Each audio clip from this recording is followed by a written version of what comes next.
क्यों भाई दंगाइयों, आ गया मजा? पुरानी कहावत है, सुनाती रहती हूँ फिर सुन लो। राखे राम तो मारे कौन, और मारे राम तो राखे कौन। सुना है आप लोगों ने? कैसे हैं आप लोग? मतलब समझते हो इसका? वही पानी में रहकर मगरमच्छ से बैर नहीं करते। अगर प्रभु बचाएंगे तो कोई नहीं मार सकता, और अगर प्रभु मारना चाहे तो कोई नहीं बचा सकता। सिंपल लॉजिक है। वैसे इतने नापाक इरादे हैं तुम्हारे, लेकिन इतना बेवकूफ कैसे हो सकते हो? अब आप फिर कहोगे उर्दू क्यों, तो उनको वही भाषा समझ में आती है इसलिए बोल दिया।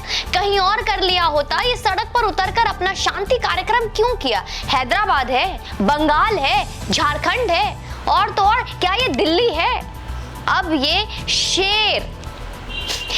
शेर के जबड़े में क्यों कूद गए? वैसे एक बात बताएं तुमको, माफी तो दी जा सकती है तुमको, लेकिन योगी बाबा बड़े निर्मोही है सच में। मैं हर वीडियो में बोलती हूँ, बहुत निर्दयी, निष्ठुर और निर्मम है।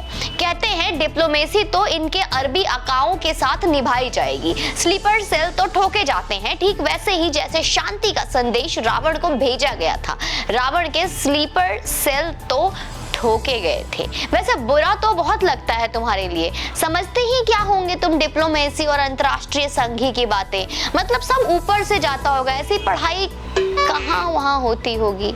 समझ रहे ना आप?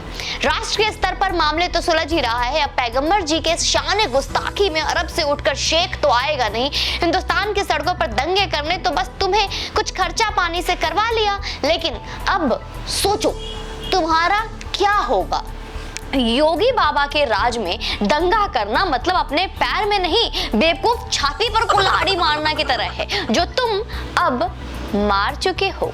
वैसे एक बात और बता देती हूँ, हथियार बड़ा नहीं होता है, होता है उसे इस्तेमाल करने वाला। मतलब कहा जाए तो सुई का काम सुई और तलवार का काम तलवार अपनी जगह पर। दरअसल उत्तर प्रदेश में है दो कानून, कहो तो वेरी डेंजरस लॉ। पहला तो खुद कांग्रेसी बनाकर गए हैं 1986 में।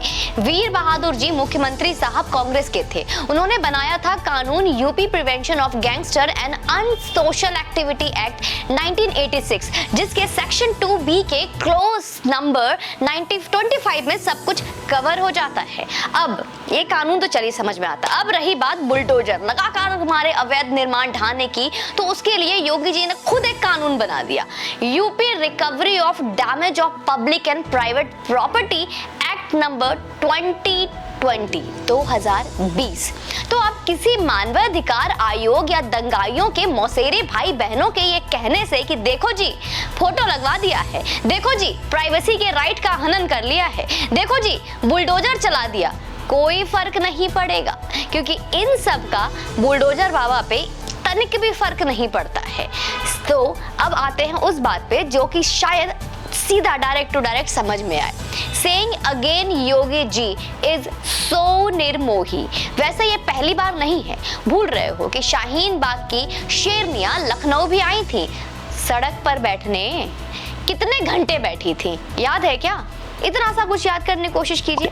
चलिए, बहुत हिंदुओं के ना भूलने की आदत बहुत ज्यादा है, तो मैं आप लोग को बता देती हूँ कि हुआ क्या था। शायद कुछ लोग भूल गए होंगे, थोड़ा सा रिकॉल कीजिए। योगी जी ने सड़कों पर पानी की बौछार कर दी और शेरनियों से 2 मिनट भी ना बैठा गया।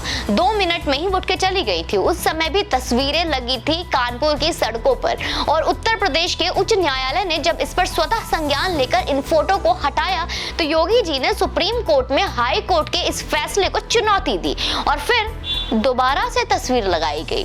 तो बात बस इतनी है कि कहीं और सड़क पर उतरकर दंगा कर लेना था न दंगाइयों। कहाँ कर लिया? उत्तर प्रदेश क्यों चुन लिया? अब तो तुम लोगों का नेता भी पकड़ा गया, उस पर UAPA भी लग गया और बस उस पर विदेशी फंडिंग के आरोपी की पुष्टि भी हो जाएगी। कसम से फिर जो होगा ना, only Yogi Baba ji no, only Yogi no, bulldozer Baba no, we don't know anything. वैसे जाते जाते एक परम ज्ञान दे देती हूँ, तुम 8 साल से नहीं समझे ये सोचकर हंसी आती है। खैर चलो फिर भी बता देती हूँ, Modi ji is like ice chilled, Gujarati है ना, and Yogi ji is like fire, Gujarati नहीं है रे बाबा वो। ले, तो दोनों ही लगे। अगर लेने पर आ गए तो बस मोदी जी थोड़ा वक्त देंगे और योगी जी ये नहीं देंगे। रही बात तुम्हारे अरबी आकाओं की, तो make it just very short, crisp and clear. दुनिया भर में जहां भी तुमने उत्पात मचाया है तुम्हारी बजी है, लेकिन अरबी आकाओं को कोई फर्क नहीं पड़ा। आज तक तुम जब ठोक के जाओगे तो भी फर्क नहीं पड़ेगा, क्योंकि अगर तुम्हें लगता है कि वो तुम्हें बचाने आएंगे, तुम्हारी सबसे बड़ी मिस्टेक है। उन्हें जिस बात से फर्क पड़ा है, उन्होंने वो आपत्ति दर्ज की। उन्होंने जो आपत्ति दर्ज की उस पर भारत सरकार ने संज्ञान भी ले लिया है। तो मामला तो ये ऐसे ही सलट लिया जाएगा, लेकिन तुम अब जिंदगी भर जेल में चक्की और चक्कर लगाने के लिए तैयार रहो। पीसिंग पीसिंग पीसिंग, कोई ऑप्शन नहीं है। कहीं और करना था ना दंगा, दिल्ली आ जाते, कुछ नहीं होने वाला था यहाँ पे। सच में देखा नहीं, अभी थोड़े दिन पहले ही हुआ था। उत्तर प्रदेश नहीं जाना था ना, क्यों गए? बाकी अब देखो क्या होता है। जय हिंद, वंदे मातरम।